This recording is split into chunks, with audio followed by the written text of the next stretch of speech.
ভাই যতক্ষণ না ঘুমিয়ে পড়ে ইন্দুবালা ঠায় বসে থাকেন তার মাথার কাছে। যতক্ষণ দেখা যায় ঘুমিয়ে থাকা মানুষের মুখের প্রশান্তি ভালো লাগে তার। এই প্রশান্তি কি মারা যাওয়ার সময়ও থাকে না? পুকুরে ভাসছিল যে স্বর্ণলতার দেহ, তার বড় বউ সাজার শখ ছিল। রিয়াজও ভালোবাসত তাকে খুব। স্বর্ণলতার ফলে ওঠা দেহটাকে যখন জল থেকে তোলা হলো, কি যে প্রশান্তি চেয়েছিল মুখটায়, যেন ডুব সাঁতার দিয়ে উঠল সে এক্ষুনি। কথা ছিল রিয়াজ দাঁড়িয়ে থাকবে খেয়া ঘাটে, রাতের নৌকা তাদের পার করে দেবে সভ্য জনপদ। দূরে কোথাও তারা ভালোবাসার জঙ্গলের মধ্যে আশ্রয় নেবে, যেখানে কেউ তাদের চেনে না, জানে না, ধর্মের পরিচয় নিয়ে জিজ্ঞাসাবাদ করে না। স্বর্ণলতা ঠিকই পৌঁছেছিল সময়েই। খেয়াও ছিল ঘাটে বাঁধা, শুধু রিয়াজ আসেনি। অনেক ভোরে আকাশ ফর্সা হবার আগে বাড়ি ফিরে আসার পথে স্বর্ণলতা রিয়াজকে পেয়েছিল আলের ধারে। রিয়াজের কাছে সবকিছুই ছিল, শুধু প্রাণটুকু ছাড়া। কারা যেন তার শ্বাসনালীটা কেটে দিয়েছিল এফর ওফর করে। স্বর্ণলতার তখন কান্নায় দুঃখে লুকিয়ে পড়তে ইচ্ছে করছিল। ডুব সাঁতার দিয়েছিল সে জলে। যখন ভেসে উঠেছিল তখন বেলা গড়িয়ে গেছে।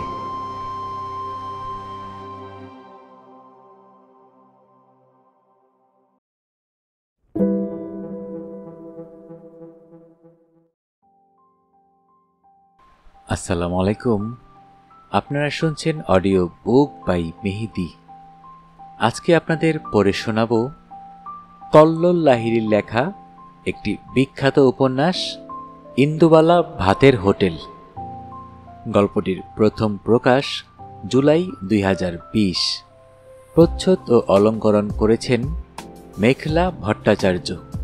বইটির উৎসর্গে লেখক লিখেছেন ঠাম্মা, মণি, দিদা, রাঙা বড়মা আর মা, এছাড়াও বাংলার সেই সব অসংখ্য মানুষদের যাদের হাতে এখনো প্রতিপালিত হয় আমাদের খাওয়া দাওয়া, জিভে জল পড়ার ইতিহাস।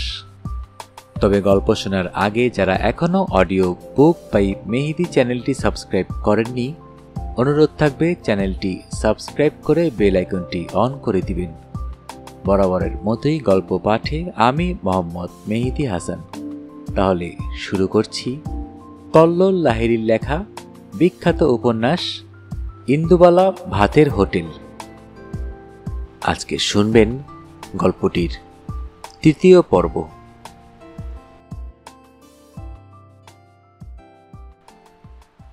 ভোর থেকে ঝিরঝিরে বৃষ্টি শুরু হয়েছিল।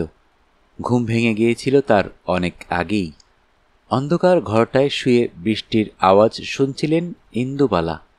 অল্প অল্প বাতাসে দুলছিল জানলার হালকা পর্দাগুলো।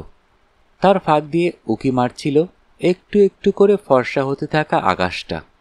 একতলায় ভাতের হোটেলের ওপরে তার ঘরটা ছোট্ট হলেও বেশ খোলামেলা, অন্তত এই বাড়ির অন্য ঘরগুলোর থেকে। ঘরের চারিদিক বরাবর বেশ কয়েকটা জানালা। সামনের দিকে এগিয়ে গেলে ছেনুমিত্তির লেন, হরেক মানুষ, গাড়ি ঘোড়ার যাতায়াত, আর পেছন দিকটা শাশুড়ির আমলের ছোট্ট বাগান। শিরিঙ্গে নারকেল গাছ, ঘোষদের ডোবার পাশে একটা ঝাঁকড়া তাল গাছ, উঠোনের আম গাছের ডালপালা, আরও কয়েকটা জানলায় ছড়ানো ছিটানো। এই ঘরটা আসলে ছিল ইন্দুবালার স্বামী মাস্টার রতনলাল মল্লিকের আমোদের জায়গা। তিনি তার ইয়ার বন্ধুদের নিয়ে এসে এই ঘরেই জোটাতেন। দিন রাত তাস পেটা চলত, তার সাথে গ্যালাসের পর গ্যালাস হুইস্কি আর সোডা। ঘরখানায় ঢুকলে মনে হতো কেউ যেন সকালের আজ ধরিয়েছে। ঝাড় দিয়ে জড়ো হতো রাশিকৃত পোড়া সিগারেট আর তার প্যাকেট। শাশুড়ি উঠতে বসতে খোঁটা দিত বউয়ের গতর নিয়ে, যে গতরে তার বাহির্মুখ ছেলে অন্দরে মন বসাতে পারল না, অথচ নাতি নাতনির অভাব হলো না মোটেও। তিনটে সন্তানকে রেখে মাস্টার রতনলাল মল্লিক যখন ইহজীবনের মায়া ত্যাগ করলেন, তখন ইন্দুবালা ভেতরের ঘর থেকে বাইরের এই ঘরে এসে থাকতে শুরু করলেন। শুধু কি অনেক আলো হাওয়া বাতাসের জন্য? না, তা মোটেই না। এই ঘরে থাকলে তিনি নিচের হোটেলের রান্নাঘর থেকে ছোট ছোট ছেলে মেয়েদের উপস্থিতি টের পেতেন। সিঁড়ির মুখ থেকে এই ঘরের দিকে নজর দেওয়া যেত খুব সহজে, আর এই ঘরটায় এলেই যেন ইন্দুবালার কলাপোতার বাড়ির দাওয়াখানা মনে পড়ে যেত। চারিদিকে সবুজের চাদোয়া। ইন্দুবালা পাশ ফিরলেন। এই এত বয়সেও স্মৃতিগুলো কেন এলোমেলো হয়ে যায় না? ভুলেও তো যেতে পারে মানুষ অনেক কিছু। নিয়তিকে দোহাই দেন ইন্দুবালা, হয় ভুলিয়ে দাও, না হলে ভুলিয়ে দেওয়ার ব্যবস্থা করে দাও। অদৃষ্টকে 7 গাল পারলেও অনেক কিছু ভোলা হয় না ইন্দুবালার। ভাগ্যিস ভোলা হয় না। তাই তো আনাজের চুবড়ি থেকে, সূচ সুতোর কৌটো থেকে, ভাতের হাঁড়ির সুবাস থেকে বেরিয়ে আসে কত কত গল্প। ইন্দুবালা চোখ বন্ধ করে আবার একটু ঘুমানোর চেষ্টা করলেন। ঠাম্মা সন্ধেবেলায় আফিম খেত। ছোট ছোট কালো কালো গুলি করা থাকতো কৌটোতে। বাবা খুলনা শহরের বড় এক আড়তদারের কাছ থেকে নিয়ে আসত। ফুরিয়ে আসতে থাকলেই ঠাম্মার মাথা যেত খারাপ হয়ে। একটানা আবদার চলত তার। ধুয়ো টেনে টেনে ঠাম্মা বলে চলত, ও হরি, নিয়ে আয় না বাবা, শেষ হয়ে গেল যে গুলি। সেই কাতর চাহনি এখনো যেন মনে পড়ে ইন্দুবালার। ঠিক মরে যাওয়া মানুষের সাথে তার কি কোনো মিল ছিল? ছ্যাদ করে ওঠে বুকটা। শাশুড়ির কথা মনে পড়ে, স্বামীর কথাও। মৃত মানুষের চাহনি ইন্দুবালাকে তাড়িয়ে নিয়ে বেড়ায়। মুকুলে ভরা আম গাছের তলায় শোয়ানো হয়েছিল দাদুকে। ইন্দুবালা তখন খুব ছোট। কিছুক্ষণ আগে ঠাম্মা ভাজছিল দাওয়া আলো করে নতুন গুড়ের মালপোয়া। গোটা গ্রামে যেন ছড়িয়ে পড়েছিল গন্ধ। তেলের ছ্যাঁকছুক আওয়াজে উমুন্ন ঝুমনোর পিঠে খাওয়ার গল্পটা আগাগোড়া বলে চলেছিল ঠাম্মা। হাঁ করে বসে শুনছিল ছোট্ট ইন্দুবালা। দাদু স্নান করতে যাচ্ছিল বোসদের পুকুরে। বাবা গিয়েছিল ধান বিক্রি করতে হাটে। মা ছিল শোয়া। ভাই তখন পেটে। দাদুর ইচ্ছে হয়েছিল অসময়ে মালপোয়া খাওয়ার। মুখ ফুটে যে মানুষ চায় না কিছু, সেই মানুষ যখন মালপোয়া খেতে চেয়েছে, ইন্দুবালার ঠাম্মার আনন্দ আর গোপন থাকেনি। নিজেই গম পিষিয়ে নতুন আটা বের করেছেন জাতি ঘুরিয়ে। চাল কুটেছেন ঢেকিতে, বেটেছেন শিলনোড়ায় মিহি করে। নতুন গুড়ের হালকা একটা রস করেছেন। কয়েকদিন খুব ব্যস্ত থেকেছেন নানান তরিজুতের ছোটখাটো উপকরণ নিয়ে।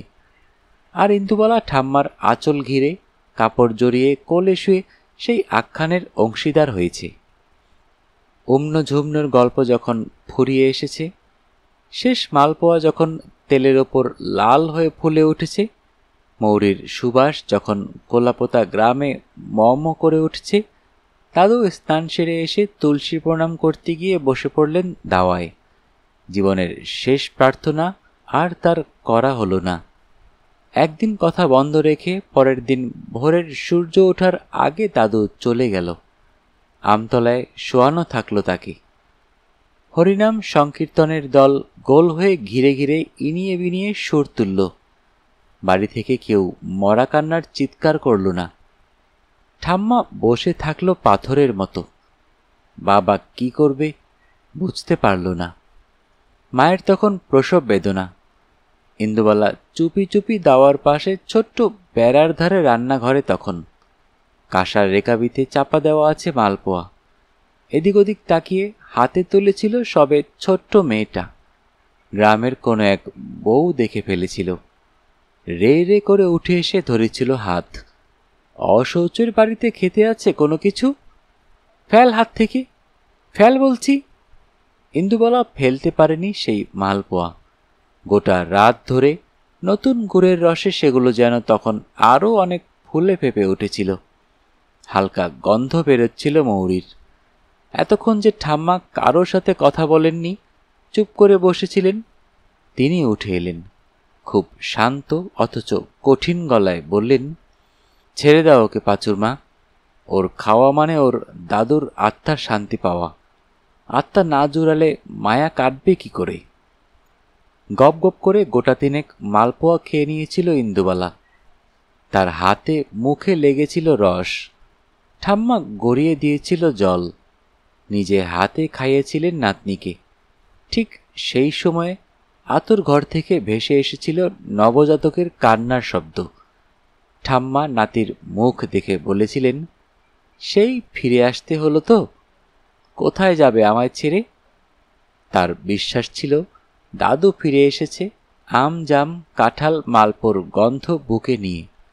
বাবা ফিরেছিল শ্মশান বন্ধুদের সাথে বিকেলেরও পরে। ততক্ষণে ঠাম্মার সাদা থান পরা হয়ে গেছে। ছোট্ট ভাইটা হাঁ করে ঘুমোচ্ছে তার কোলে। এদের কারো মৃত মুখ দেখেননি ইন্দুবালা, ভাগ্যিস দেখেননি। খাটের ওপর চিৎ করে শোন ইন্দুবালা। পিঠের ব্যথাটা আরও বাড়ে। শুয়ে শুয়ে বুঝতে পারেন রাস্তার উল্টো দিকে কর্পোরেশনের কলে জল নিতে আসছে টুকটাক করে বাজারের লোকজন। উঠতে ইচ্ছা করছে না। সারা দেহের অবসাদ আজ যেন মনে নেমে এসেছে। ঠাম্মার মৃত্যু সংবাদ যেদিন ভাই নিয়ে এসেছিল সেদিন ইন্দুবালার সাধ। বাড়ি ভর্তি লোক, বিয়েতেই হয়নি, সাধে হবে ভাবাটাও বোকামো। নিজের বউ ভাতের রান্না যেমন ইন্দুবালাকে নিজেই করতে হয়েছিল, ঠিক তেমনি সাধের রান্নাটাও। গোনাগুন্তি মাছের দাগা ছিল। চাল নেওয়া হয়েছিল মাথা গুনে। শাশুড়িকে খাইয়ে স্বামীকে খাইয়ে যখন ইন্দুবালা খেতে বসতে যাবেন, দরজায় কড়া নড়ল। রান্নাঘর থেকে উঠে এসে সদর খুলতে হলো তাকেই। শ্রাবণের চড়া রোদ আর বৃষ্টি মাথায় নিয়ে দাঁড়িয়ে আছে ভাইটা তারই সামনে। কতদিন পরে! চোখে তখন দিদির কপোতাক্ষের টলটল জল। ইছামতি গাল বেয়ে গড়াচ্ছে। বাড়িতে ঢুকতে বলবেন কি? ভাষাই হারিয়ে ফেলেছেন যেন ইন্দুবালা ভাইকে দেখে। ঠোঁটের ওপর গোফের রেখা, গালে কচি ঘাসের মতো দাড়ি, চোখে কালো ফ্রেমের চশমা, ঠিক যেন মনিরুল সেজে দাঁড়িয়ে আছে ভাই। ভেতরে আসতে বলবি না? এখানেই দাঁড়িয়ে থাকবো? ইন্দুবালা ভাইয়ের হাত ধরেন। ঝুপ করে যেন তাকে ছুঁয়ে ফেলে কোলাপোতার গ্রামটা, বসদের পুকুর, তেপান্তরের ধান ক্ষেত, কদবেলের আচার। আর ভাই দেখে তার দিদি আরও সুন্দর হয়েছে। গা থেকে খসে গেছে অজগায়ের পুরনো চাদর। নতুন মা হবার যাবতীয় সব কিছু যেন গা থেকে ফুঁড়ে বের হয়ে আসছে তার। ঠিক এই সময়ে তো ইন্দুবালার থাকা উচিত ছিল গ্রামে। ঠাম্মা কি খুশি হতো! উঠোন ভরে উঠত আচারের বয়ামে। মা বিশালক্ষী তলায় পুজো দিত। বিরক্ত হলেন শাশুড়ি। শুভ বাড়িতে অসুচে এইছো নাকি? মাথা নেড়েছিল ভাই। কাজকর্ম মিটিয়ে তারপরে এসেছে। আরও বিরক্ত হয়ে বুড়ি বলেছিল, তাহলে আর কি, গেল এবার ভাইকে। ইন্দুবালা আসন পেতে কাঁসার থালায় বাটিতে সাজিয়ে দিয়েছিল নিজের খাবারটুকু। পরমাদরে খাইয়েছিল ভাইকে। এক দৃষ্টিতে তাকিয়েছিল তার দিকে। যতক্ষণ না খাওয়া শেষ হয়, ভাইয়ের মধ্যে ইন্দুবালা কাকে খুঁজছিলেন সেদিন? বাবাকে, মনিরুলকে, নাকি নিজের ফেলে আসা অতীতকে? চলে যেতে চেয়েছিল ভাই সেদিনই কলেজ স্ট্রিট। সেখান থেকে কোনো এক বন্ধুর বাড়ি। যেতে দেননি ইন্দুবালা। নিজের ঘরে শুয়েছিলেন ভাইকে। ঘুমো চিন্টু, তারপরে বিকেলে না হয় বেরোস। ভাই যতক্ষণ না ঘুমিয়ে পড়ে, ইন্দুবালা ঠায় বসে থাকেন তার মাথার কাছে। যতক্ষণ দেখা যায় ঘুমিয়ে থাকা মানুষের মুখের প্রশান্তি ভালো লাগে তার। এই প্রশান্তি কি মারা যাওয়ার সময়ও থাকে না? পুকুরে ভাসছিল যে স্বর্ণলতার দেহ, তার বড় বউ সাজার শখ ছিল। রিয়াজও ভালোবাসত তাকে খুব। স্বর্ণলতার ফলে ওঠা দেহটাকে যখন জল থেকে তোলা হলো, কি যে প্রশান্তি চেয়েছিল মুখটায়, যেন ডুব সাঁতার দিয়ে উঠল সে এক্ষুনি। কথা ছিল রিয়াজ দাঁড়িয়ে থাকবে খেয়া ঘাটে। রাতের নৌকা তাদের পার করে দেবে সভ্য জনপদ। দূরে কোথাও তারা ভালোবাসার জঙ্গলের মধ্যে আশ্রয় নেবে, যেখানে কেউ তাদের চেনে না, জানে না। ধর্মের পরিচয় নিয়ে জিজ্ঞাসাবাদ করে না। স্বর্ণলতা ঠিকই পৌঁছেছিল সময়েই। খেয়াও ছিল ঘাটে বাঁধা, শুধু রিয়াজ আসেনি। অনেক ভোরে আকাশ ফর্সা হবার আগে বাড়ি ফিরে আসার পথে স্বর্ণলতা রিয়াজকে পেয়েছিল আলের ধারে। রিয়াজের কাছে সব কিছুই ছিল, শুধু প্রাণটুকু ছাড়া। কারা যেন তার শ্বাসনালীটা কেটে দিয়েছিল এফর ওফর করে। স্বর্ণলতার তখন কান্নায় দুঃখে লুকিয়ে পড়তে ইচ্ছে করছিল। ডুব সাঁতার দিয়েছিল সে জলে। যখন ভেসে উঠেছিল তখন বেলা গড়িয়ে গেছে। খবরটা প্রথম এনেছিল মনিরুল। ইন্দুকে বলার পর ফুপিয়ে কেঁদেছিল মেয়েটা। সেদিনও যে স্বর্ণলতার স্বপ্ন দেখত সংসারের, রিয়াজের সাথে অনেক দূরে চলে যাচ্ছে কোথাও। এর আগে কোনোদিন মনিরুল ইন্দুকে কাঁদতে দেখেনি। যদিও প্রথম চিঠিটা ততদিনে দেওয়া হয়ে গেছে দুজনের। ছটফট করে ওঠেন ইন্দুবালা। তাহলে কি এতক্ষণ ভাইয়ের ঘুমন্ত মুখের দিকে তাকিয়ে এসে মনিরুলের কথা চিন্তা করছিল? উঠে পড়েন ইন্দুবালা। পেটের ভেতর থেকে লাথি মারছে বাচ্চাটা। যেমন খিদে পেয়েছে তার মায়ের, তেমনি তারও। রান্নাঘরে এসে দেখেন চাল বাড়ন্ত। ভাত বসাবেন তার জোগাড়টুকু নেই। এই এত বেলায় কি খাবেন? নজরে পড়ল বেতের ঝুড়ি শালপাতায় মোড়া, ভাই এনেছে। তাকে এতক্ষণ যত্ন আত্তি করতে গিয়ে সেদিকে নজরও পড়েনি। ভুলেই গিয়েছিলেন ইন্দুবালা। শালপাতায় বাঁধা টুকরিটা খুললেন। তার মধ্যে থরে থরে সাজানো আছে মালপোয়া। চোখ ফেটে জল এলো ইন্দুবালার। গোগ্রাসে খেতে থাকলেন তিনি। যেন কত জন্মের খিদে নিয়ে তার দাদুর ঢুকে পড়েছে তার পেটে। ঠাম্মার হাতে না হোক, গায়ের ভোলা ময়রার দোকানের মালপোয়া খেতে চাইছে গোটা শরীর তোলপাড় করে। অনেকটা খাওয়ার পর যখন থামলেন ইন্দুবালা, জল তেষ্টা পেয়েছে বড়, কিন্তু জল এগিয়ে দেওয়ার মতো কেউ নেই। ঠিক তখন সেই মুহূর্তে বুক ছাপিয়ে গলা কাঁপিয়ে কান্না পেল তার মৃত ঠাম্মার জন্য। পায়ের তলায় গোটা পৃথিবীটা যেন নড়ে উঠল তার। হঠাৎ চোখে অন্ধকার দেখলেন। যা খেয়েছিলেন উগরে দিলেন সব। রান্নাঘর ভেসে গেল স্বাদ না খাওয়া নতুন মায়ের বমিতে। দরজা খোলার শব্দ পেলেন ইন্দুবালা। ধনঞ্জয় ঘর ঝাড় দিতে এসেছে। নিচের রান্নাঘরে উনুনের ধোয়া কুণ্ডলি পাকিয়ে উঠছে আকাশের দিকে। বাজার কিন্তু কিচ্ছুটি করার নেই মা, কি রান্না হবে? ধনঞ্জয় জানতে চায়। ইন্দুবালা চুপ করে থাকেন। কি গো, বলো কিছু। শরীর খারাপ নাকি তোমার? ইন্দুবালা ধোয়া দেখছেন, কুণ্ডলি পাকিয়ে পাকিয়ে ওপরে উঠছে। বাজারের লোকেরা এসে বলেছিল নিমতলার ইলেকট্রিক চুল্লিতে কাজ চলছে মা, বডি কাঠে পোড়াতে হবে। তখনও শ্মশানে স্বামীর খাট ছুঁয়ে বসে আছেন ইন্দুবালা। দূরে লক্ষ্মী ছেলে মেয়েদের সামলাচ্ছে। তোমরা যা ভালো বোঝো করো, এইটুকুই বলতে পেরেছিলেন তিনি। মাস্টার রতনলাল মল্লিকের বডি যখন চিতায় তোলা হলো, তখনও ইন্দুবালা আঁচ করতে পারেননি কাঠে পোড়ানোর বীভৎসতা।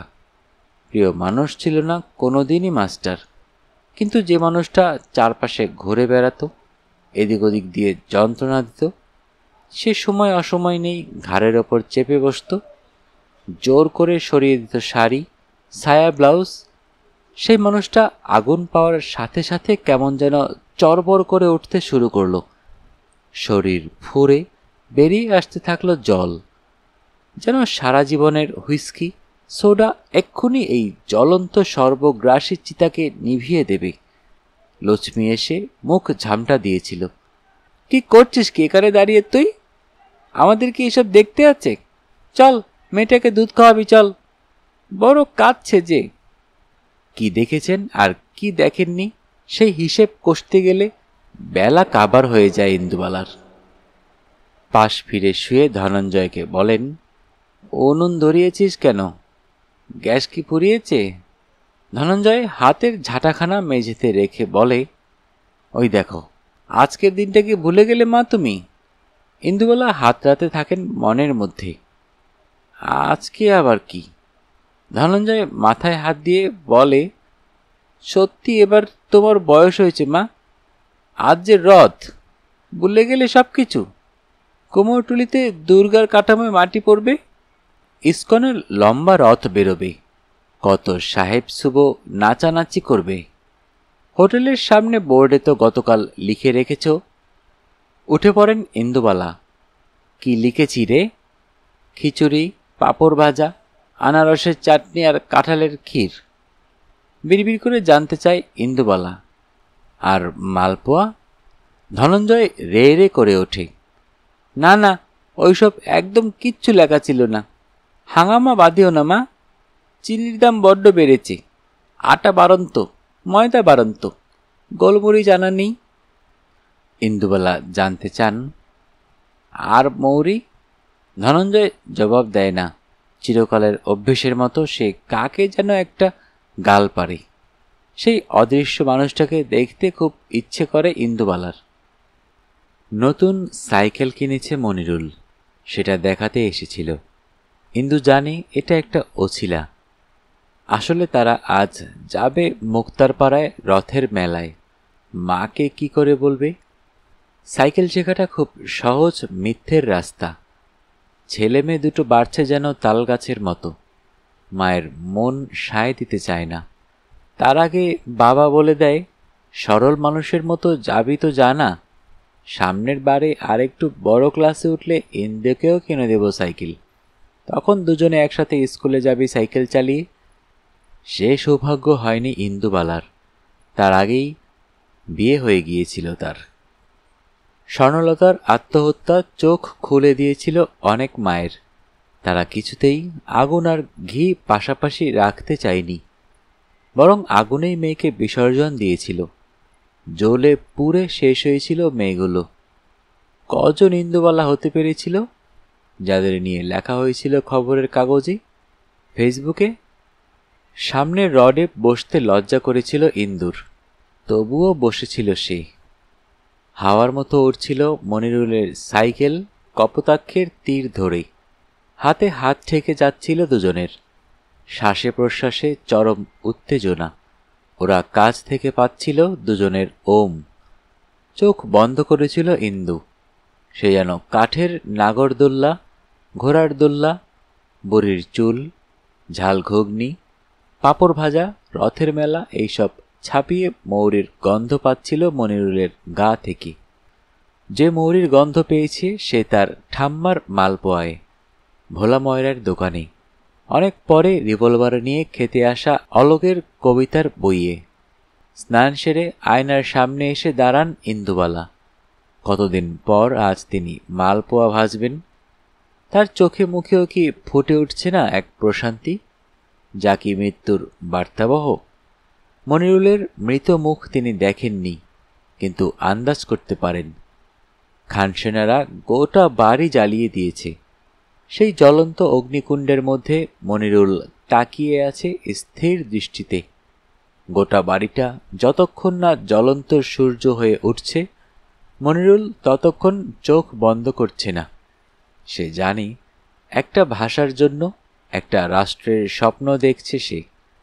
আর ইন্দুবালা কি স্বপ্ন দেখেছিলেন তিনি, সে কথা কেউ কোনো দিন জানতে চায়নি, আজও না। হইচই পড়ে গেছে গোটা অঞ্চল জুড়ে। ছেনমিত্তির লেনে একই ভিড় লেগে থাকে, আজ যেন আরও বেশি ভিড়। তাও সেটা ইন্দুবালা ভাতের হোটেলকে ঘিরে। হাফ বেলা অফিস করে কালেক্টর অফিসের কেরানিকুল চলে এসেছে। হোস্টেলের মেয়েগুলো হাজির হয়েছে। তার সাথে নিয়মিত বাজারের খদ্দেররা আছে। কিছু ফ্লাইং কাস্টমার তো থাকেই। এর সাথে জুড়েছে রাজ্যের ফেসবুক ফ্রেন্ডরা। চারিদিকে শুধু কচিকাচাদের কলকলানি। মাথা খারাপ হওয়ার অবস্থা ধনঞ্জয়ের। হোটেলটাও হয়েছে আজ দেখার মতো। সেখানে যেন তার প্রবেশ নিষেধ। ছেলেমেয়েগুলো নিজেরাই হাতে হাতে কাজ করে নিচ্ছে। কেউ জল দিচ্ছে, কেউ ক্যাশ সামলাচ্ছে, কেউ থালা পাচ্ছে, কেউ পরিবেশন করছে। আর রান্নাঘরের দিকে তো যাওয়াই যাচ্ছে না। সেখানে আরও ভিড়। সবাই ঝুঁকে পড়েছে তাদের মোবাইল ক্যামেরা নিয়ে।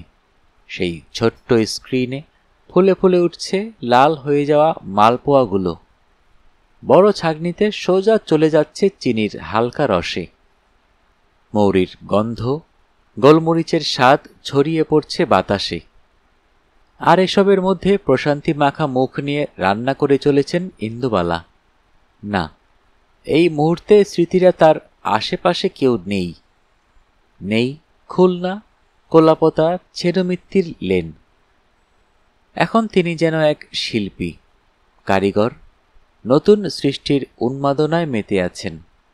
তার বুড়ো ডালপালাগুলো চারিদিক থেকে যেন শুষে নিচ্ছে তারুণ্যের আস্বাদ, নতুন করে বেঁচে থাকার আকাঙ্ক্ষা। কোলাপোতা গ্রামটার পাশ দিয়ে বয়ে চলেছে কপোতাক্ষ। এছাড়া চারিদিকে ছড়িয়ে ছিটিয়ে আছে খাল, বিল, পুকুর। সবুজ জংলা ঝোপের পাশে সন্ধ্যামণি ফুল, হেলেঞ্চার লতা, উঠোনের কোণ ঘেঁষে কাঠ চাপা, পঞ্চমুখী জবা, সদরের মুখটায় শিউলি। সাদা আঁচলের মতো পড়ে থাকে ফুলগুলো। উঠোনের মাঝখানে বড় তুলসী মঞ্চ। অষ্টপ্রহরের সময় ঘুরে ঘুরে কীর্তন হয় সেখানে। বাড়ির পেছনে আছে নারকেল গাছ বেয়ে ওঠা চুই ঝাল। রান্নায় এতটুকু ঝালের দরকার হলে মা টুক করে গিয়ে ছোট্ট ডাঁটি পেরে নিয়ে আসে, একটু ছেঁচে ফেলে দেয় ঝোলের মধ্যে। নারকেল গাছটা সোজা রেখে এগিয়ে গেলে পুইয়ের মাচা। তার ডগাগুলো বর্ষার জল পেয়ে যেন আকাশের দিকে মুখ করে আছে আরও বৃষ্টির আকাঙ্ক্ষায়। পুঁই মাচাকে বাঁ দিকে রেখে কয়েক পা হাঁটলেই কলকাতা থেকে আনা দাদুর ডালিম গাছ। তার পাশেই ঠাম্মার নিজের হাতে আদর করে বসানো গন্ধরাজ লেবু, কালনার আতা। এরকম সাজানো গোছানো বাড়ি এই গ্রামের অনেকেরই আছে। অবস্থা সম্পন্ন গেরস্থ হিন্দু বাড়ির ঘরদোর সাজানো এক রকমের, আবার অভিজাত মুসলিম বাড়ির আন্দরের সাজ ভিন্ন ধরনের। ইন্দুবালার মনে আছে, মনিরুলের বাড়ির পেছন দিকে একটা বড় পুকুর ছিল, তার পেছনে বাঁশঝাড়, তারপর আদিগন্ত ধান ক্ষেত। গ্রামের অনেকের বাড়িতেই বড় করে কাটানো পুকুর কিংবা ডোবা ছিল, আর সেগুলিতে ছিল বিস্তর মাছ। গেরস্থালের জলটুকু ওই পুকুর বা ডোবাগুলোই মিটিয়ে দিত। তখন আর টিউবওয়েল কোথায়, সেই হাতে চাপা কল আসতে অনেক দেরি হয়েছে। ইন্দুবালার তখন সবে বিয়ের কথা চলছে। গ্রামে প্রায় সবার বাড়িতে থাকলেও ইন্দুবালাদের বাড়িতে কোনো পুকুর বা ডোবা ছিল না। কেন ছিল না সেটা নিয়ে একটা গল্প সে ছোট থেকে শুনে আসছে। কিন্তু সেই গল্পে প্রবেশ করার আগে এই মুহূর্তে ইন্দুবালা কি করছে সেটা জেনে নেওয়াটা আখ্যানের ক্ষেত্রে জরুরি। বর্ষা এবার দেরিতে শুধু নয়, আষাঢ় পার করেও দেখা দিচ্ছে না। ভ্যাবসা গরমে সবার নাজেহাল দশা যখন, মধ্য 70-এর ইন্দুবালা অবস্থা কি হতে পারে তা তিনি যেন নিজেই বুঝে নিতে চাইছিলেন। বিকেলের দিকে মেঝের ওপর শুয়ে কিছুক্ষণ আগে শেষ খদ্দের ভাত খেয়ে চলে গেছে। যা বাকি ছিল হাড়ি চেঁচে পুছে খাওয়ানো হয়েছে বাজারের ভিখারিদের। এমনকি কালো, ভুলো, নেলু, বাজারের যে হরেক নামের বিড়াল এবং কুকুর আছে তাদেরও পাতের উচ্ছিষ্টাংশ এক জায়গায় জড়ো করে ধনঞ্জয় খাওয়ায়। লক্ষ্মী নিজে হাতে শুরু করেছিল। সেই প্রথা আজও দিব্য বহাল আছে। সবই ঠিক ছিল। এর সাথে যদি বাড়ির সঙ্গে একটা পুকুর থাকত, তাহলে বেচারা ধনঞ্জয়কে কর্পোরেশনের ছিরছিরে জল পড়া কলে ওই অতক্ষণ ধরে বাসন মাজতে হতো না। আজ অনেক ভোরে প্রচণ্ড গরমে ঘুম ভাঙার পরেই কেমন যেন বোসদের পুকুরটার কথা মনে পড়ছে তার। পাশ দিয়ে বয়ে যাওয়া কপোতাক্ষকে, এমনকি শাশুড়ি যে পালা পার্বণে গঙ্গার স্নানে নিয়ে যেত তাও। সকাল হতে না হতে আজ নিজে থেকেই কেমন যেন ডুব দিয়ে স্নান করার বাসনা মনের মধ্যে জাগছিল ইন্দুবালার। কতদিন গভীর গহন জলে ডুব দেননি তিনি। এই সময় তো কপোতাক্ষের একুল ওকুল ভাসে। গভীর রাতে জলের আওয়াজ যেন দূর পর্যন্ত এসে কলকল করে, কত কথা শুনিয়ে যায়। মোষদের পুকুরের জল আরো ঘন সবুজ রং নিয়ে ভারী হয়ে ওঠে। পাশের ঝোপ থেকে অনবরত ডেকে চলে ঝিল্লি। ভিজে গায়ে বাড়ি ফিরলে স্যাঁতস্যাঁত করে ওঠে গা। ইন্দুবালার হঠাৎ আজ কেমন যেন ইচ্ছে হলো অমন বৃষ্টি ভেজা ঝোপে ঢাকা মাটির রাস্তা দিয়ে স্নান করে ফিরতে। কিন্তু সে পথ কোথায় পাবেন তিনি ছেনমিত্তির লেনে? আজ অনেক সকালে ঘুম ভেঙে তাই নিচে চলে এসেছিলেন। ধনঞ্জয়, ও ধনঞ্জয়, ওঠ না বাবা, আমাকে একটু গঙ্গায় স্নান করিয়ে এনে দে। ধনঞ্জয় চোখ কচলায়, ধর্মর করে উঠে বসে। তোমার কি মাথা খারাপ হয়েছে মা? রোজ রাতে ঘিসঘিসে গা গরম থাকে তোমার, ডাক্তারের ওষুধ খাচ্ছ, তার উপর তোমাকে নিয়ে গঙ্গা স্নানে গিয়ে আমার নিজের গঙ্গার প্রাপ্তি হোক, তাই না? তোমার ছেলেরা এসে আমাকে দুর্মুষ করুক, হবেক নাই। ধনঞ্জয় বেশ গুছিয়ে কথা বলতে শিখেছে। যত বয়স বাড়ছে, চুল যত পাকা হচ্ছে, তত মুখের বুলি ফুটছে। রেগে যান ইন্দুবালা। যেতে হবে না, তোকে আজ কোনো কাজ করতে হবে না ধনা, আমি নিজেই আজ সব কিছু করব। ধনঞ্জয় বিরক্ত হয়ে পাশ ফিরে শুয়ে বলে, করো। ইন্দুবালা সত্যি সত্যি বাসি কাপড় ছেড়ে বাজারের থলে নিয়ে বেরিয়ে পড়েন। অনেক দিন পরে তিনি নিজে বাজারে যাচ্ছেন। একবার নিজে মনে করে দেখে নেন ব্লাউজের ফাঁকে টাকার ব্যাগটা নিয়েছেন কিনা। অনেক সকালে মেসের বারান্দায় দাঁড়িয়ে কিংসুক হীনযান ও মহাযানের তার্কিক পয়েন্টগুলো মিলিয়ে দেখছিল। বৈধ শ্রমণদের মতো উষাকালীন মেঘমালা দেখার জন্য সে বেশ কয়েকদিন ট্রাই করেছে, কিন্তু মোবাইলে অ্যালার্ম বেজে গেছে তার মতো করে। আর কিংসুক নিজে পাশ ফিরে শুয়ে অকাতরে ঘুমিয়ে ভাত খাওয়ার সময় উঠেছে। আজ কি কুক্ষণে যে এতটা গরম পড়েছে আর ঘুম ভেঙেছে সে বুঝতে পারছিল না। যাই হোক, উঠেই যখন পড়েছে তখন সে ইতিহাসের চ্যাপ্টারগুলো নিয়ে নাড়াচাড়া শুরু করল। সামনেই বিএ ফাইনাল। নালন্দা থেকে হস্তিনাপুর হয়ে তিব্বতে যাওয়ার আগে সে দেখল ইন্দুবালা ভাতের হোটেলের দরজা খুলে স্বয়ং ইন্দুবালা বেরিয়ে পড়লেন। হীনযান মহাযান মধ্যপথে রইল। কিংসুক চিৎকার করল, ও দিদা, এত সকালে কোথায় যাচ্ছ? ইন্দুবালা হাতের ব্যাগখানা উঁচু করে দেখালেন। কিংসুক হুড়মুড় করে নেমে এলো সিঁড়ি দিয়ে, জামার বোতাম আটকাতে আটকাতে। চলো, আমিও যাব। ইন্দুবালা অবাক হয়ে তাকান কিংসুকের দিকে। তুই যাবি কেন? ভোর রাত থেকে তো দেখলাম পড়াশোনা করছিস, ঘরের আলো জ্বলছিল যে। কিংসুক বলে, ধুর, পড়ছিলাম কোথায়, বেজায় গরমে ঘুম আসে নাকি? তার চেয়ে বরং এটাই ভালো হলো, তোমার সাথে বাজার করতে যাব, দাও দেখিনি ব্যাগ দুটো। ইন্দুবালার হাত থেকে কিংসুক ব্যাগ দুটো নিয়ে নেয়। ছেলেটাকে ভালো লাগে ইন্দুবালার।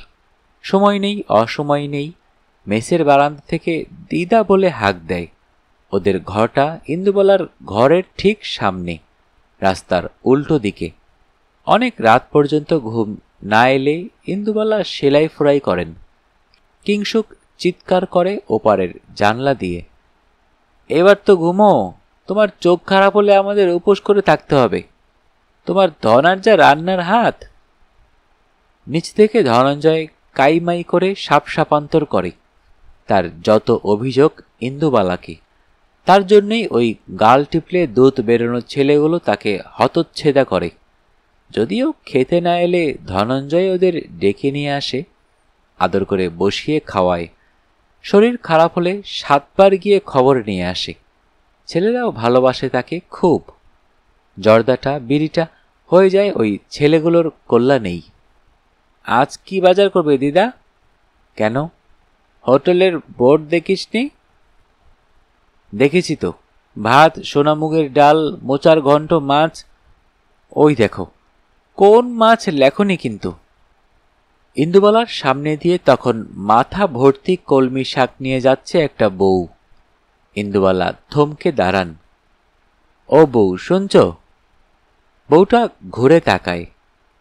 কলমি শাক কোথায় পেলে? তোমার বাড়ির? বিক্রি করতে নিয়ে যাচ্ছ? বউটা হাসে। মেয়ের বাড়ি গেছিলাম, আমার তো আর পুকুর নেই। ওর শাশুড়ির বড় একটা পুকুর ছিল, তা সেই পুকুরের। ইন্দুবালা বলেছিল। কেন বলছো? এখন আর নেই? বউটার মাথা থেকে কিংসুক শাকের বোঝাটা নামাতে সাহায্য করে। হাঁপ ছাড়ে বউটা।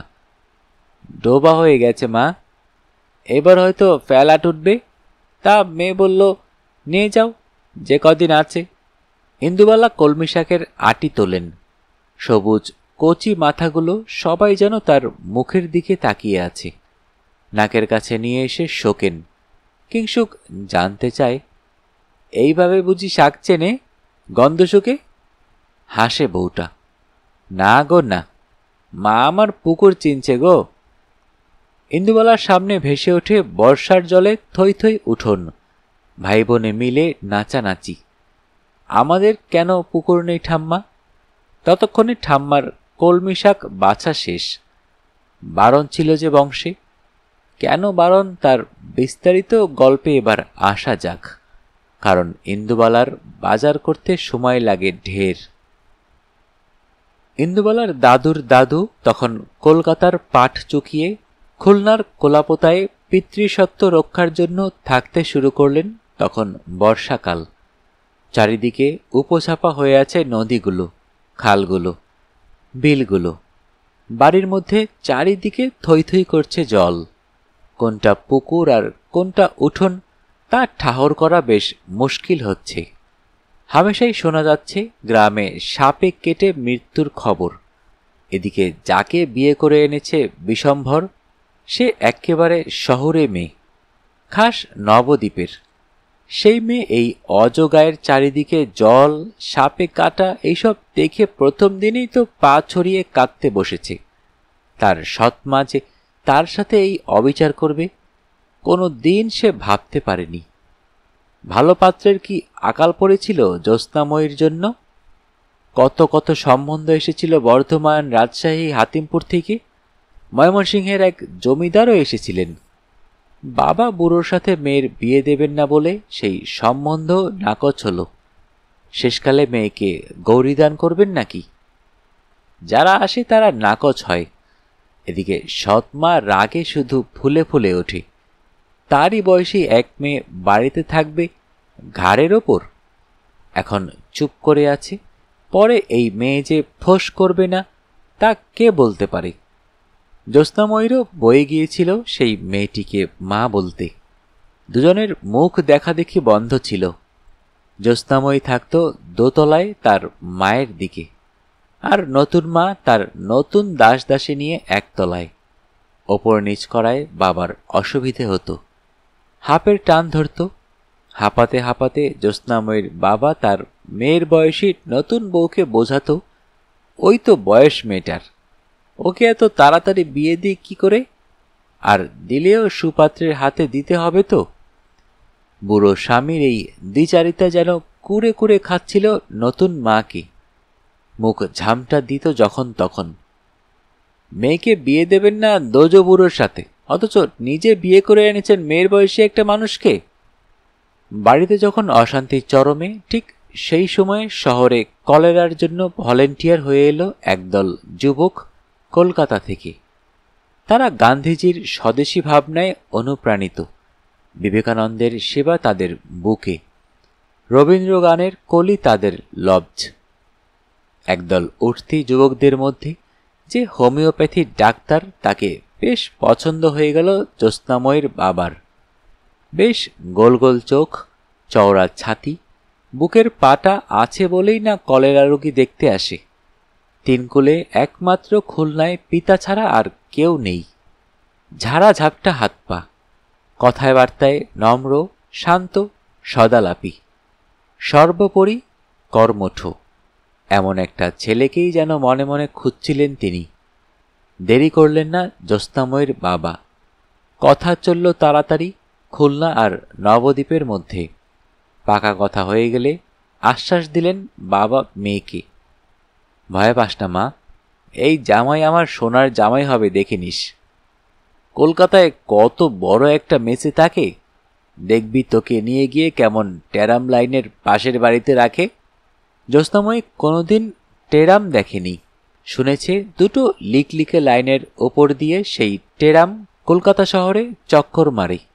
সাহেব সুবরা সেই টেরামে উঠে যে যার জায়গায় চলে যায়। ঠুং ঠুং করে কাচের চুরির মতো আওয়াজ হয় টেরামে। জ্যোৎস্নাময়ী তো সেই টেরাম লাইনের পাশের বাড়িতে থাকার স্বপ্নে বিভোর হয়ে রইল। এদিকে তার বিয়ে হয়ে গেল বেশ ঘটা করে বৈশাখের কোনো এক শুভ দিনে। ফুলশয্যার খাটে শুতে এসে জানতে পারল বিশম্ভরের পরিকল্পনা। বিয়ে করে সে আপাতত বউকে রেখে যাচ্ছে বাপের বাড়ি। এই কদিন জ্যোৎস্নাময়ী একটু মানিয়ে গুছিয়ে এখানে থাকুক, কারণ মাত্র কয়েকদিনের জন্য কলকাতায় যাওয়া মানে খরচ। একই নতুন বউ, তার উপরে বাড়ি ভাড়া করা, সংসার নতুন করে পাতানো খুবই ঝামেলার হবে। আর তো 1 মাসের মধ্যে কলকাতার পাট চুকিয়ে বিশম্ভর চলে যাবে খুলনা। সেখানে তার বাবা মৃত্যুশয্যায়। ছেলেকে পাশে পেলে তিনি খুশি হবেন, ছেলের বউয়ের সেবা পাবেন। এগুলোর সাথে বাড়ির জমি জায়গাও দেখাশোনা করা যাবে। আর ডাক্তারি প্র্যাকটিসটা ঠিকভাবে চালালে তো আর কথাই নেই। পিলপিল করে লোকজন লাইন দিয়ে দাঁড়াবে দরজার সামনে। যদিও কোনোদিন তেমন রোগীর ভিড় হয়নি বিশম্ভরের, তবে স্বদেশী করা এক ডাক্তারকে চিনে নিতে অসুবিধে হয়নি আশেপাশের গায়ের মানুষদের। যতটা না আর্থিক স্বাচ্ছন্দ্যের জন্য ডাক্তারি করতেন বিশম্ভর, তার থেকে বেশি সাহায্য হতো গরিব কুর্ব মানুষগুলোর। কিন্তু সেসব তো আরও পরের কথা। আপাতত তার সামনে যে নতুন বউটি বসে আছে, একবারের অনুরোধেই খুলে ফেলেছে মাথার ঘোমটা। সেই মেয়েটা কি ভাবছে বোঝার চেষ্টা করছে বিশম্ভর। যদিও এই মুহূর্তে মেয়েটার টানা দুটো চোখ ভরে উঠেছে জলে, আর ভরবে নাই বা কেন। খুলনা জায়গাটা কেমন তার আগে ঠিক ধারণা ছিল না জ্যোৎস্নাময়ীর। ততদিনে তো সে স্বপ্নটা দেখে রেখেছে টেরাম লাইনের পাশে বাসার। খোলা ছাদে রান্নাঘর, একটু দূরে কালীঘাটের মায়ের মন্দির, প্রতি অমাবস্যায় মায়ের মুখ দর্শন, পালা পার্বণে গঙ্গায় স্নান, রথের মেলা, চড়কে জেলেপাড়ার সং, মাথায় আগুন জ্বলতে থাকে জ্যোৎস্নাময়ীর। কাজেই ফুলশয্যায় স্বামীর গায়ের ঘেমো গন্ধের সাথে খাটের রজনীগন্ধা কেমন যেন গুলিয়ে ওঠে। মাঝরাতে দৌড় খুলে মেয়ে গিয়ে শোয় তার পুতুল ঘরে। নিজের মা থাকলে এমনটি কখনো করত না, দিত অমন ছেলের মুখে নুরো জেলে। বিয়ের আগে এক কথা, বিয়ের পরে অন্য। মা মরা মেয়ে বলে তার কোনো দাম নেই গো। কাঁদতে কাঁদতে ঘুমিয়ে পড়েছিল জ্যোৎস্নাময়ী। ভোর রাতে গা শিরশির করে উঠলে দেখেছিল ওই অত বড় পুরুষ মানুষটা তাকে জড়িয়ে ধরে নিঃসারে ঘুমোচ্ছে পুতুল ঘরে। কখন উঠে এসেছে খাট থেকে জানেও না সে। ভোরের আলো এসে পড়েছে বিশম্ভরের মুখে। কি সুন্দর লাগছে। জ্যোৎস্নাময়ীর খুব ইচ্ছে করছিল লোকটাকে ভালোবাসতে, হালকা আলোয় ঠোঁটের ওপর চোখের পাতায় চুমু খেতে। জ্যোৎস্নাময়ী পারেনি। তখনও মনের মধ্যে কলকাতায় না থাকতে পারার শোক উথালা পাথালা করছিল। বিশম্ভরের বাবা মারা গেলেন বিয়ের কিছুকালের মধ্যে। ছেলে শ্রাদ্ধ শান্তি করল বউকে ছাড়াই। জেদ করে থাকল জ্যোৎস্নাময়ী নবদ্বীপে। একটা চিঠি পাঠালি তাকে যেতে হবে নাকি? স্বামী হয়েছে তাহলে কিসের জন্য? নিজে এসে নিয়ে যেতে পারে না? জ্যোৎস্নাময়ী বাড়িতেই তার না দেখা শ্বশুরের জন্য ঘাট করল, নখ কাটল বাড়ির মধ্যে পাঁচিল ঘেরা পুকুর ঘাটে বসে। পুরোহিত এসে জল দেওয়ালো শ্বশুরকে। ব্রাহ্মণ খেল। নিয়মভঙ্গের দিন অশৌচ কাটাতে জলঙ্গিতে গেল বাড়ির পালকি জ্যোৎস্নাময়ীকে স্নান করাতে। বর্ষার জলঙ্গি তখন ফুলে ফেপে উঠেছে। পালকি শুদ্ধ জ্যোৎস্নাময়ীকে জলে চোবানো হলো। এমন শীতল জলে এর আগে কোনো দিন সে স্নান করেনি, আর এইভাবে পালকির ঘেরাটোপের মধ্যেও না। তার যেন মনে হলো জলঙ্গির জলরাশির প্রবল চাপে এক অন্ধকারের মধ্যে ডুবে যাচ্ছে পালকিটা। চোখ খোলার চেষ্টা করল জ্যোৎস্নাময়ী, আর ঠিক তখনই সে যেন দেখতে পেল বিশম্ভরের শান্ত মুখটা। শিরশির করে ওঠে গা জ্যোৎস্নাময়ীর। এমন শিরশির করেছিল সেই ভোর রাতেও, যখন দুটো শক্ত হাত তাকে পরম মমতায় ভালোবাসায় জড়িয়ে শুয়েছিল পুতুল ঘরে। একটা দেহের ওম যেন আরও একটা দেহে স্পর্শ করছিল। ঘাড়ের কাছে ঘন নিঃশ্বাসের হালকা লাগছিল যেন জ্যোৎস্নাময়ীর। আর ঠিক সেই সময়ে সারা গা বেয়ে যেন কী সব উঠতে থাকে তার, চিরবির করতে থাকে তারা গোটা গা জুড়ে। কারা যেন আঙ্গুল বোলাচ্ছে তার গায়ে। প্রচণ্ড ভয়ে পালকির ভেতরের অন্ধকারে জলের মধ্যে দম বন্ধ হয়ে আসে যেন তার। চিৎকার করে ওঠে জ্যোৎস্নাময়ী। পালকির বেহারারা বুঝতে পারে পুণ্য স্নান হয়েছে বটে মেয়ের। তারা আবার ডাক ছাড়তে ছাড়তে ঘাট পেরোয়, মাঠ পেরোয়। আর এদিকে দিনের আলোতে জ্যোৎস্নাময়ী দেখে তার পালকির মেঝেতে কাপড়ের কোচরে শাড়ির আঁচলে জাপটে জড়িয়ে আছে চিংড়ি মাছের ঝাঁক। কোনোটা নড়ছে, কোনোটা অল্প জলেই পালকির কাঠের মেঝেতে খাবি খাচ্ছে। ভয়টা কেটে যাচ্ছে জ্যোৎস্নাময়ীর। তাহলে এরাই এতক্ষণ গায়ের মধ্যে ঘুরে বেড়াচ্ছিল, চিরবির করছিল। কি যেন এক অনাবিল আনন্দে মন ভরে উঠছে তার। কুড়িয়ে বাড়িয়ে আঁচল ভর্তি করছে সে, একটাও চিংড়ি যেন নষ্ট না হয়। বাড়ি ফিরে দাসীর হাতে আঁচল ভরা চিংড়ি দিয়ে জ্যোৎস্নাময়ী হুকুম দেয়, ওপরে মায়ের ঘরের আমিষের রান্নাঘরটার দোর খোল, পরিষ্কার কর, আমি রান্না করব। দাসী যেন আকাশ থেকে পড়ে। বলে কি মেয়েটা, আজ শ্বশুরের তেল ছোঁয়াওনি? বাইরে থেকে বামুনরা এসে বসে আছে। মেয়ে পায়ে তেল ছুঁয়ে গেছে জলঙ্কিতে ডুব দিতে।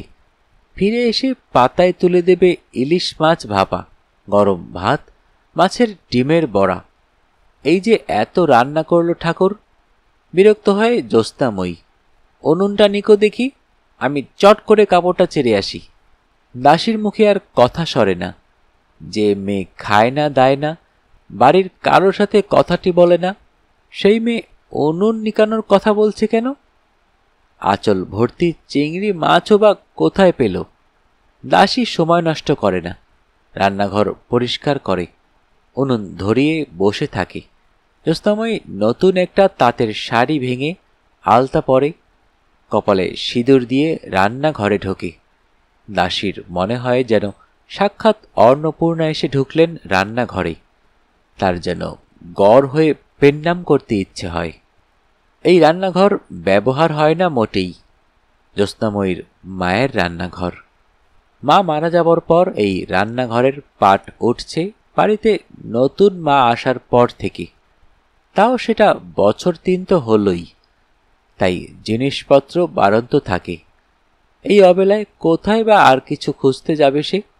চট করে তাকিয়ে নেয় চারপাশটা। কি আছে আর কি নেই এর হিসাবটা পরিষ্কার হয়ে যায় নিজের কাছে।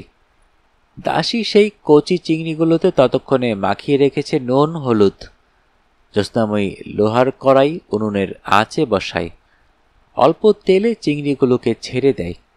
এপিটোপিঠ ভাজা হয়ে গেলে কাঁচা লঙ্কা আর কালো জিরের ফোড়ন দিয়ে জল ঢালে। জলঙ্গির কচি চিংড়ির গা থেকে বেরোতে থাকে মিষ্টি জলের রস। গোটা বাড়ি কালো জিরের ফোড়ন, কাঁচা লঙ্কা আর হলুদের সুবাসে ভরে যায়। জ্যোৎস্নাময়ীর বাবা ব্রাহ্মণ বিদায় দিয়ে সবে ছোট পক্ষের রান্নাঘরের পিঁড়েতে বসতে যাচ্ছিলেন দুপুরের আহার সারতে, কিন্তু তা আর হল না। পঞ্চদেবতাকে স্মরণ করে প্রথম গ্রাস মুখে নেওয়ার আগেই উঠে এলেন দোতলায় অনেক দিনের বন্ধ রান্নাঘরের সামনে। জ্যোৎস্নাময়ী আন্দাজ করেছিল এমনটাই হবে। আসন পেতে জলের গ্লাস নিয়ে অপেক্ষা করছিল। সেদিন তার বাবা মায়ের রান্নাঘরে কত দিন পরে খেতে বসল। মনে পড়ল বড় বউয়ের কথা। তার হাতের চিংড়ির হলুদ গালা ঝোলের সুবাস। হাপস হুপস করে বাবা ভাত খায়। ঝোলের কাঁচা লঙ্কা ডলে, চোখ দিয়ে জল পড়ে তার। সেটা বড় বউয়ের স্মৃতিতে নাকি অনেক দিন পরে পুরনো রান্না খাওয়ার আনন্দে, বোঝা যায় না ঠিক। খাওয়া শেষ হলে পান এগিয়ে দেয় জ্যোৎস্নাময়ী। বাবা মেয়েকে আশীর্বাদ করেন। কি চাস মা, একবার মুখ ফুটে বল। সারা বাড়ি কানাকানি হয়। এই বুঝি মেয়ে তার নিজের নামে সব সম্পত্তি চেয়ে নিল। খাওয়া ছেড়ে অন্দরের দৌড়ে এসে দাঁড়িয়ে থাকে ছোট মা ভয়ে ভয়ে। জ্যোৎস্নাময়ী অস্ফুটে তার বাবাকে বলে, একবার চিঠি লিখুন, তিনি যেন আমাকে এসে নিয়ে যান। কথাগুলো বলেই জ্যোৎস্নাময়ী লজ্জায় রাঙা হয়ে যায়, ঝোলের চিংড়িগুলোর মতোই। মেয়ে বাড়ি লিখিয়ে নিল না, জমি জমা সম্পত্তি কিচ্ছুটা না, এমনকি শখের পুতুলগুলোও না। শুধু গরুর গাড়ি বোঝাই করে নিয়ে এলো মায়ের রান্নাঘর। ডেউ, ঢাকনা, খুন্তি আর সেই আমিষের বড় লোহার কড়াইটা। বিশম্ভর বাধা দেয়নি। সে জানত নতুন সংসার করতে তার সবটাই লাগবে, কোনো কিছুই ফেলা যাবে না। কলমি শাক কিন্তু বোর্ডে লেখা ছিল না দিদা। অনেকগুলো কলমি শাকের আটি বাজারের ব্যাগে ভর্তি হবার পর কিংসুক বলে, লেখা ছিল না তো ছিল না, খাবি? সঙ্গে একটু করে না হয় কাসুন্দি দেব। ইন্দুবালা এগিয়ে যান তরবর করে মাছের বাজারটার দিকে। এই যে ধনা, ওই চিংড়িগুলো কি তোর? বিক্রি হয়ে গেছে? ধনা অনেক দিন পরে দেখল ইন্দুবালাকে। সে কি গো দিদা, তুমি আজ বাজারে? ধনঞ্জয়দার কি হলো আজ? ইন্দুবালা চিংড়িগুলো হাত দিয়ে নেড়ে চেড়ে দেখতে দেখতে বলেন, কিচ্ছু হয়নি তার, কি আবার হবে? কেন, আমি এসেছি ভালো লাগছে না তোর? ধনা চা আনতে পাঠায়। নিয়ে যাও দিদা সবটা, ভেরির নয়কো। ইন্দুবালা চেনেন কোনটা ভেরির চিংড়ি আর কোনটা নদীর। সকালবেলা একটা বড় গামছা নিয়ে ভাই বোনে চুপি চুপি চলে যেতেন কপোতাক্ষের ঘাটে। ততক্ষণে জড়ো হয়েছে গ্রামের অন্য সব ছেলে মেয়েরাও। ওদিকে আকাশ আসছে কালো হয়ে, ফুসে ফুসে উঠছে সেই কবেকার দাঁড়াও পথিক বরের নদী। গামছা জলে ফেললেই উঠছে ঝাঁকের চিংড়িগুলো। হাতে করে একটা চিংড়ি তুলে মুখের সামনে ধরেন কিংসুকের ইন্দুবালা। কেমন এখনো নড়ছে দেখেছিস? কিংসুক দু পা পিছিয়ে আসে।